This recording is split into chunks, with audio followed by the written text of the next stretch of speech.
just depending on kind of... As long as you're aware there's some danger element. As long as you're aware of the danger element, yeah. And what about riders coming through? Have you seen any little spark there? There are a couple of riders showing up some potential? Oh, definitely. I mean, last night we had an older session at the local track at Dublin, and then we had a session this morning, and there was 16 riders there, all showing good potential to possibly progress on to bigger and better things. So hopefully they can ride at national level for the next few years, and then we can move them on to international level. Is Rio too early? Or? Yeah, definitely. It's too early at the moment because we really need something in place to be able to see riders have a clear path all the way through to an Olympic Games. At the moment, that's what we're working on with Irish cycling, is finding something where there's a clear path for them to move on and progress each different level to move on to the Olympics. So hopefully we'll have that in place by 2016, so we're ready for the next cycle, for the next Olympics. I guess the existence of BMX in the Olympics has made a big difference to the way that the sport is perceived. Oh, definitely. I mean, when I was riding, when I was like 10 to 15 years old, people just used to say, oh, BMX, and think of ET and BMX bandits and this and that, but it's not. It's a professional sport, and it's a sport where you've got to work hard and dedicate your life to it to be able to be successful. So I think people have seen that and respect the sport for what it is. It's really athletic, it's skillful, and as well as that, you've got to be brave and go for it as well. So it's a sport that a lot of people, once they've seen it, really respect and kind of admire riders for doing it. So what's next for Kelvin Batey? Is it more of the same in terms of coaching development, or have you still got off doing racing? Yeah, I've got my own aims. Like over the years, I've had quite a few silver medals at the World Championships.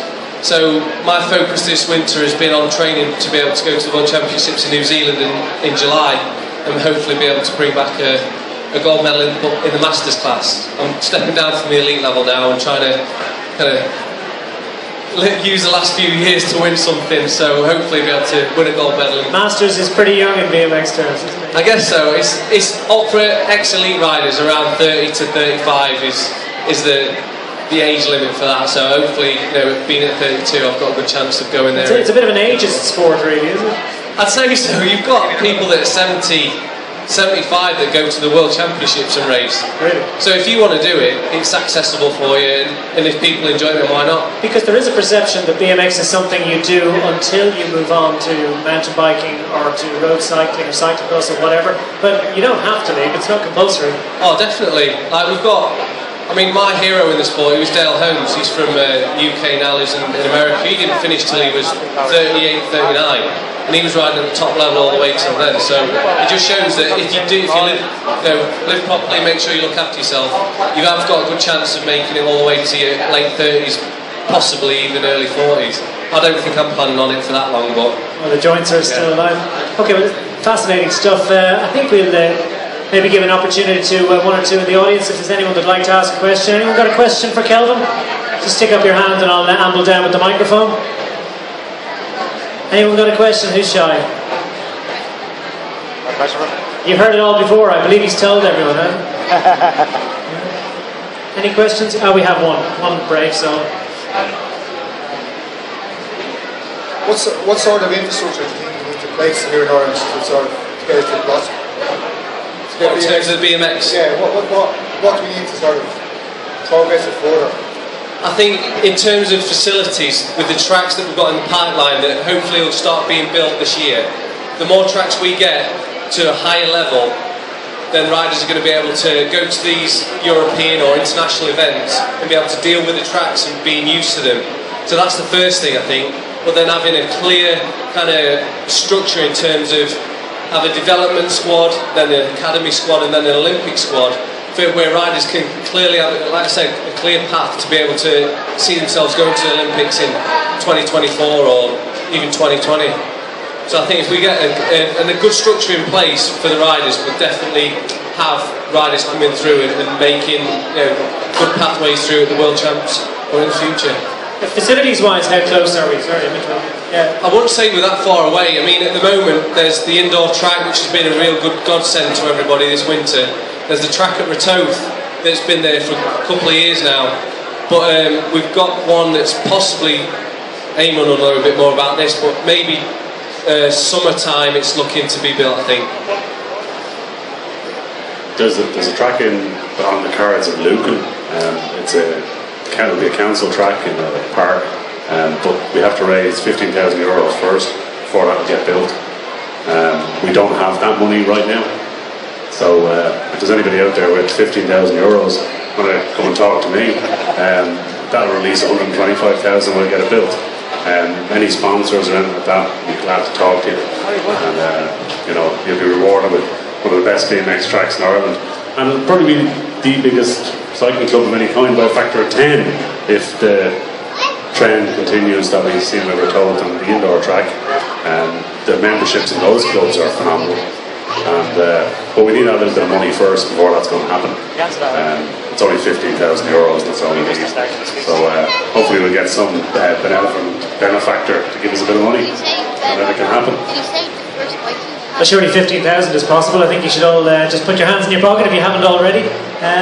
15,000, I mean, it really does seem possible, doesn't it? I mean, it's definitely something. If we can get people that are going to back us, that's something else that's going to help towards the development of BMX in this country. If we're going to get people come in and kind of put sponsorship into backing riders, into moving on into future Olympic Games, then surely that the investment is definitely worth it if we can see these riders do that. How much have Cycling Ireland bought into it recently? Have you seen a ramp up in interest from the governing body? I'm pretty much in contact with Cycling Ireland every week or every 2 weeks, trying to progress the sport and talking about future things that we can do. So they're taking a big interest in BMX and seeing that the riders that are coming into this sport aren't just potential BMX riders of the future, but they are potential cyclists, all disciplines of the future. So they're definitely seeing, the potential that BMX can bring to cycling as a whole. And it's doing wonders for the average age of Cycling Ireland members as well, which is badly needed. Any other questions? Oh. What's the first bike you had? The first bike I had was when I was 2 years old. My dad bought it for me. It had stabilisers on it. I don't know if any younger riders know Thomas the Tank Engine. It's a little cartoon character in England that had him on the front, and I used to bomb it around my dad's garden until I could take the stabilisers off. That was the first bike I had. It wasn't a GT or Intense or anything like that, one of the top bikes. It was one of the kind of bikes you get from a local store, so yeah. What was your first BMX bike? First BMX bike, it was a GT. Something that, I know you've got one of them, haven't you, a GT? Anyone else? Have you got a question? What did everyone learn today? What did everyone learn today? Oh, the training. Yeah, we had a training session this morning, and people were learning sprint technique, gate starts, and pumping technique. So I know you'll be back for the next training session, probably, wouldn't you? So yeah, there's lots of different techniques that you can learn. That's a good question. Any others out there? Oh, I see the hand up again.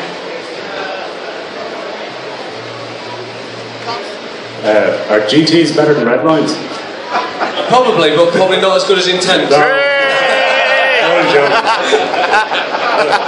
Serious though, in terms of, there was a bit of discussion lately about tracks and changes to tracks and levels of difficulty. I mean, let's face it here, the level of difficulty of tracks here is not very high. And in order, for our riders to get better and progress, and not be scared when they see, a full-size track that, a modern sort of one.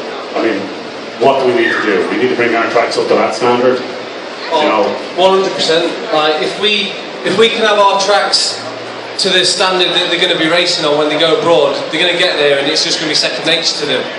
If we kind of keep the tracks too easy for them, and then they turn up at these tracks. Like last year, a few people went to the World Championships in Birmingham. They turned up and they'd never seen a 5-metre hill.